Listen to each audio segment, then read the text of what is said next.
Greetings, listeners, and thank you for joining me once again as we celebrate stories and storytelling in all their forms and the bards and artists who bring them all to life. I am the Tale Collector and your host, Erica Adams. After receiving a PlayStation 2 for my 16th birthday in 2002, it would be almost another decade before I'd add another game console to my collection. When Limbo arrived in 2010 for the Xbox 360, I was dying to play, but I was afraid I'd never get the chance. It wasn't a lack of money and time that stopped me. No.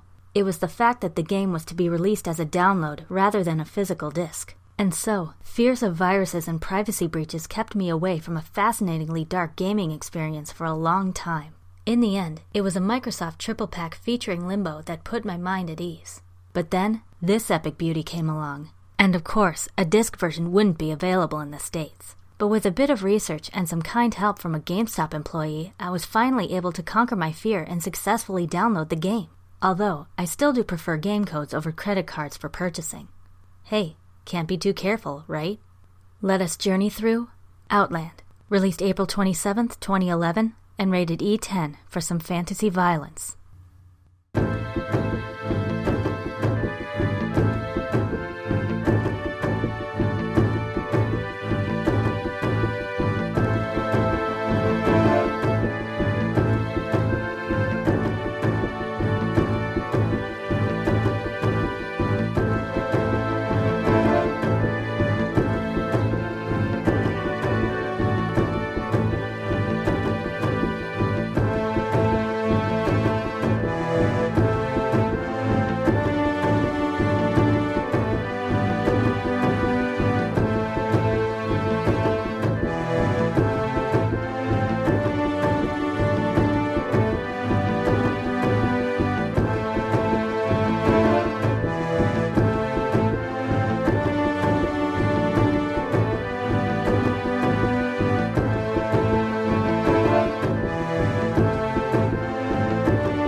An ordinary man from a tribe deep within a flourishing jungle finds himself plagued by devastating visions of the past. Medicine does him no good, so at last, in desperation, he seeks the aid of the Pal Kaba, a wise shaman.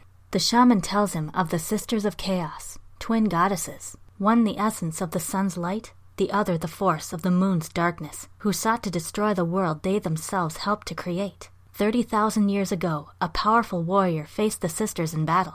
He ultimately perished, but not before imprisoning them in order to protect the world from their madness. According to the shaman, the man is the reincarnation of that ancient hero. The visions are a warning from the warrior's spirit. The sisters have broken free and are bent on carrying out their apocalyptic destruction once again. Endowed with the same powers of light and darkness wielded by both his ancestor and chaos themselves, the man must make his way to the Temple of Eternity and stop the sisters before their insanity wipes out all life from existence. With the exception of Shadow of the Colossus, I think this is the most visually stunning game of the action-adventure genre that I've ever played. But unlike Shadow, with its comparatively washed-out hues, Outland derives much of its splendor from its vibrant color palette. The art design reminds me of the Tron films, except the industrial techno city is now a lush, untamed terrain in which ancient ruins reminiscent of Aztec art hide within gnarled trees and twisted vines. Both the landmarks and the characters are black silhouettes against a backdrop awash in color, though the latter's features are more defined by the bright colors lining their otherwise shadowed forms, like elaborate full-body LED tattoos. Outland has often been compared to the 2001 2D shooter, Ikaruga, in which the player must switch between two color polarities in order to fight ships and giant mechas of the opposite color and stay immune to attacks of the same color. Likewise, besides weapons and abilities one might expect to see in a traditional hack-and-slash game, a sword to slice enemies, sliding and stomping to stun and break barriers, etc., the player in Outland must utilize the powers of light and darkness, represented by blue and red respectively, also to fight enemies and resist attacks according to their own color.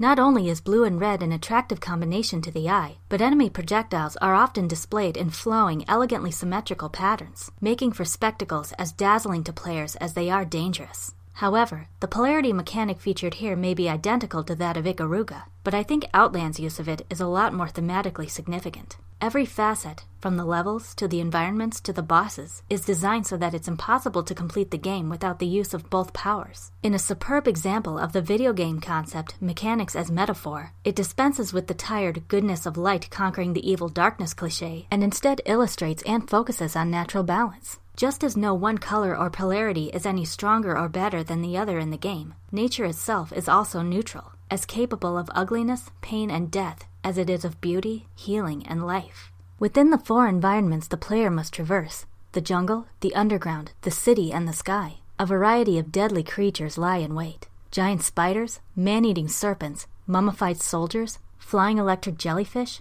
exploding armadillos, for whatever reason, and of course, the wrathful protectors of the world that have succumbed to corruption.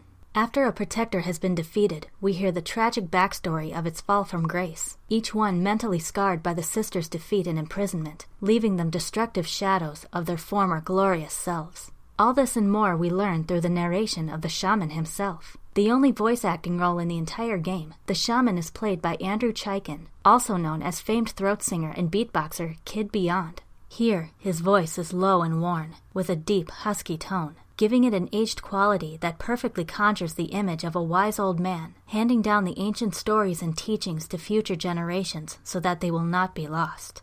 And a game this epic wouldn't be complete without music to match. The soundtrack of Outland was made by Finnish game composer and musician Ari Pulkkinen.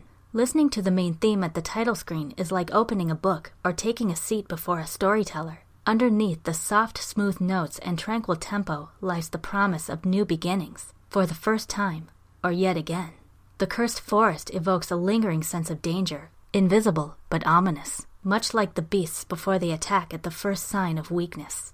Return to Holy Mountain, as its name implies, has a calm, sacred air about it, as if to speak over it would be sacrilege. And during the boss battles we hear a rousing piece that sings of destiny and the ever-fierce will to live, even in the face of impossible odds and impending doom. Hence the title, The End of All Things. This couldn't be more different in tone from Pulkkinen's most famous contribution to video game music, the original theme song to Angry Birds. Honestly, I don't think I've been so surprised and impressed by an artist's creative diversity since I found out that the author of God Bless the Gargoyles, a gentle and moving picture book featuring lonely stone gargoyles being comforted by kind angels, is the very same mastermind behind the gross and wacky Captain Underpants. But I digress. Taking inspiration in part from the original Fallout games and the films The Passion of the Christ and Apocalypto, Pulkkinen weaves together the sounds of ethnic instruments and strong percussion to create ambient styles as wide-ranging and powerful as the warring emotions within the heart that struggles to survive in such a remote and savage world. With its smooth and responsive controls, awesome abilities, and plenty of enemy variety and action, Outland is an immensely satisfying bullet hell platformer to play. But just as important, if not more, its gorgeous visuals, enthralling narrative, and imaginative mechanics altogether help to create a true interactive gem in more ways than one. Like the best games and stories out there, this is an experience that plays exactly how and what it advocates: timelessness and balance. Gather round next time for a tale you may have forgotten or have never heard before. Until then, listeners, may inspiration always find you.